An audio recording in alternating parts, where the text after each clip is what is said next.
Meditação diária, 30 de novembro. Partilhando meu verdadeiro eu. Partilhando com outros, não nos sentimos isolados e sozinhos. Texto básico, página 94. Intimidade é partilhar nossos mais profundos pensamentos e sentimentos com outro ser humano. Muitos de nós ansiamos pelo calor e a companhia que a intimidade traz, mas estas coisas não vêm sem esforço. Em nossa adicção, aprendemos a nos afastar dos outros para que não ameaçassem nosso uso. Em recuperação, aprendemos como confiar nos outros. Intimidade requer baixar nossas defesas. Para sentir a proximidade que a intimidade traz, devemos permitir que os outros cheguem perto de nós, de nosso verdadeiro eu. Se vamos partilhar nosso mais profundo interior com os outros, devemos primeiro ter uma ideia de como é realmente nosso mais profundo interior. Regularmente, examinamos nossa vida para descobrir quem realmente somos, o que realmente queremos e como realmente nos sentimos. Então, com base em nossos próprios e regulares inventários, devemos ser tão completa e coerentemente honestos com nossos amigos quanto pudermos. Intimidade é uma palavra da vida e, portanto, uma parte da vida limpa. Como tudo em recuperação, tem seu preço. O rigoroso autoexame que a intimidade exige pode ser um trabalho duro. A honestidade total da intimidade frequentemente traz suas próprias complicações. Mas o fato de libertar-nos do isolamento e da solidão compensa este esforço.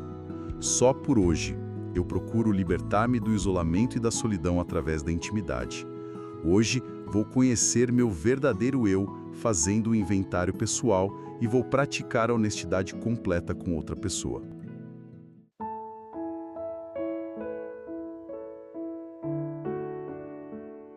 Ok, vamos mergulhar nisso. A meditação já abre com uma ideia muito forte, né? A partilha como um antídoto para o isolamento. E toda a literatura de NA fala que a adicção é a doença da solidão. Mas, na prática, como é que se começa a quebrar esses muros? Olha, o curioso é que o primeiro passo, ele não é nada grandioso. Muitas vezes, é só aparecer. Aparecer. É simplesmente ir, colocar o corpo numa sala de recuperação. A lógica da doença é se esconder, né? O texto básico diz isso claramente. Nossa doença nos isolava. A gente se tornava hostil, ressentido, um porco-espinho, sabe? Realmente, um porco-espinho é uma ótima imagem. Mas só ir parece simples demais. E a barreira interna? Aquela voz na cabeça que fala não vai? Vão te julgar? Ah, essa voz é a primeira muralha, com certeza. E é por isso que o que acontece do outro lado da porta é crucial. A literatura descreve muito bem a cena do recém-chegado. Ele entra morrendo de medo, esperando o pior. Esperando a confirmação de tudo que aquela voz dizia. Exato. Mas aí, em vez de julgamento que ele encontra, a literatura fala: um abraço, um sorriso e um caloroso continue voltando. Essa primeira experiência, esse primeiro contato, ele já começa a desmentir a doença. É a primeira prova de que a realidade pode ser outra. É a ação quebrando uma crença, né? O ato de ser bem recebido começa a rachar aquela ideia de que isso é um caso perdido. Exatamente. E aí vem a ferramenta mais poderosa contra o isolamento, que é a identificação. É quando você ouve a sua história, só que na boca de outra pessoa. Nossa, isso é... É transformador. Tem uma passagem que descreve isso perfeitamente. Um membro vai falar com o outro e diz: cara, parecia que você estava contando a minha vida.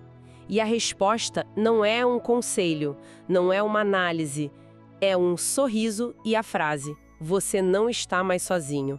Acabou. Uau! Naquele momento, a crença central da solidão, aquela ideia de que só eu sou assim, só eu sou tão defeituoso, ela é destruída. A partilha do outro vira um espelho que diz: você é um de nós. Faz todo sentido. Mas para você poder partilhar a sua história, você precisa entender ela primeiro, né? E aí a gente chega num ponto da meditação que, para mim, é o grande desafio. Os regulares inventários para conhecer o verdadeiro eu. Isso só como, sei lá, uma auditoria da alma. É intimidador. É uma ótima analogia, a auditoria da alma. E sim, é intimidador. Por isso que o programa oferece uma ferramenta bem estruturada para isso. O quarto passo. A instrução é bem direta. Fazer um minucioso e destemido inventário moral de nós mesmos. Minucioso e destemido. Sem medo. Quer dizer que a proposta é olhar justamente para aquilo que a gente passou a vida toda escondendo? É exatamente essa a proposta. E aqui, olha, tem uma virada de chave muito importante. O inventário não é só uma lista de coisas erradas que eu fiz. Uma das maneiras mais eficazes de fazer isso é mapeando os ressentimentos. Os ressentimentos. Mas aí o foco não fica no outro, em quem me magoou? Parece, né? Mas ao contrário. Ao escrever sobre quem te magoou e por quê, você não está criando uma lista de culpados. Você está, na verdade, criando um mapa de como você reage ao mundo. Nossa, peraí. Isso muda tudo. Muda. O ressentimento revela onde seu orgulho foi ferido, onde seus medos foram ativados, sabe? O foco muda do que fizeram comigo para qual foi a minha parte nisso. Você deixa de ser a vítima das circunstâncias e começa a enxergar seus padrões. Caramba. Então não é um diário de queixas, é um espelho. É um espelho. O livro Isto Resulta fala que é um processo que leva da confusão à clareza. E o mais legal, não é só para ver o lixo, como diz uma partilha no texto básico. Ao limpar o entulho dos medos e ressentimentos, você começa a ver o que tem de bom. A sua resiliência, sua capacidade de amar, coisas que a doença enterrou. E a meditação fala em inventários regulares, no plural. Então não é uma coisa de uma vez só. De jeito nenhum. O quarto passo é a grande faxina. O 10º passo é a manutenção diária. É como arrumar a casa, sabe? Você faz aquela limpeza pesada, mas depois tem que varrer todo dia. O Livreto Viver, o programa, dá até um guia para isso. Com perguntas diárias, tipo, prejudiquei alguém hoje? Estou disposto a mudar? Isso transforma tal auditoria da alma num hábito. Certo. Então, o processo é, primeiro, conexão com os outros. Depois, conexão consigo mesmo através do inventário. E aí, com essa verdade na mão, a meditação propõe o que me parece o salto mais alto de todos. Praticar a honestidade completa com outra pessoa. Cara, depois de uma vida de mentiras, como é que alguém aprende a ser tão vulnerável? Essa é a pergunta de $1 milhão. E a resposta está na prática do 5º passo. Admitimos a Deus, a nós mesmos e a outro ser humano a natureza exata das nossas falhas. A outro ser humano? Isso. É o ato de verbalizar, de tirar o segredo da escuridão da mente e trazer para a luz, na presença de uma testemunha. Existe um poder imenso só em ouvir a própria voz dizendo as coisas que mais te envergonham. O segredo vive no silêncio, né? Totalmente. Mas quem é essa pessoa? Como se escolhe alguém para uma tarefa dessas? Confiança não é algo que um adicto em recuperação tem de sobra. Não mesmo. A escolha é crucial. Geralmente, essa pessoa é o padrinho ou a madrinha, alguém que já passou por isso. A literatura define essa figura como alguém a quem confiamos nossas experiências boas e ruins. Não é fé cega, é um risco calculado. Você confia em alguém que já provou ser digno de confiança. Um risco calculado, gostei disso. Mas e o momento em si?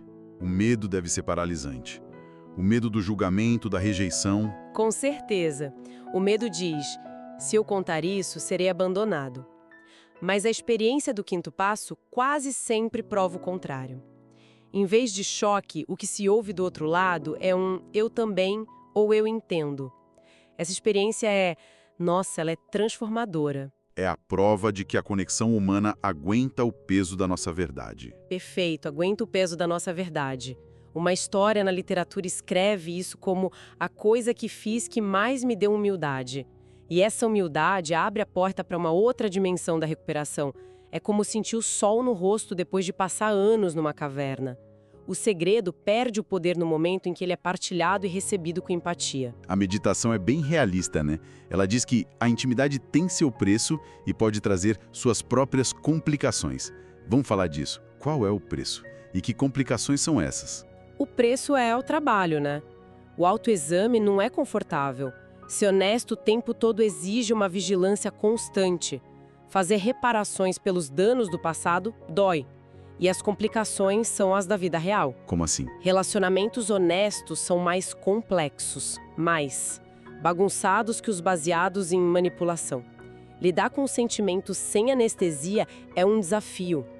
O preço da intimidade é o esforço de viver uma vida autêntica, sem atalhos. Então, as complicações não são um sinal de que algo deu errado, mas sim de que a pessoa está finalmente vivendo uma vida de verdade. Exatamente. As complicações da recuperação são os problemas de se estar vivo, não os problemas de se estar morrendo aos poucos na adicção. A alternativa a esse preço é o que o livro Viver Limpo chama de morte em vida.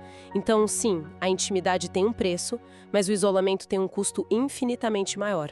E qual é a grande recompensa que faz tudo isso valer a pena, então? A recompensa é a própria recuperação na sua totalidade. É muito mais do que só parar de usar droga, né? É, como a literatura não se cansa de dizer, encontrar uma nova maneira de viver. A recompensa é a satisfação de pertencer. É entrar num lugar e não se sentir mais um impostor. Não se sentir mais um estranho no ninho. Isso. É trocar aquele vazio do isolamento pelo que o livro Viver Limpo chama de presença curativa do amor e da conexão. É a paz que vem de ser quem você é, com defeitos, com qualidades e ser aceito. A recompensa no final é a vida, com toda a sua beleza e a sua bagunça. A nossa conversa hoje focou muito na intimidade que a gente constrói com o outro, né? Partilhar o nosso eu verdadeiro como um caminho para sair do isolamento. Isso me deixou com uma reflexão. E a intimidade que se constrói consigo mesmo? Se a honestidade com outra pessoa é a chave para a conexão externa, o que será que uma honestidade radical consigo mesmo, sem filtro e sem plateia, poderia destravar na jornada de cada um? Queridos ouvintes, ficamos por aqui.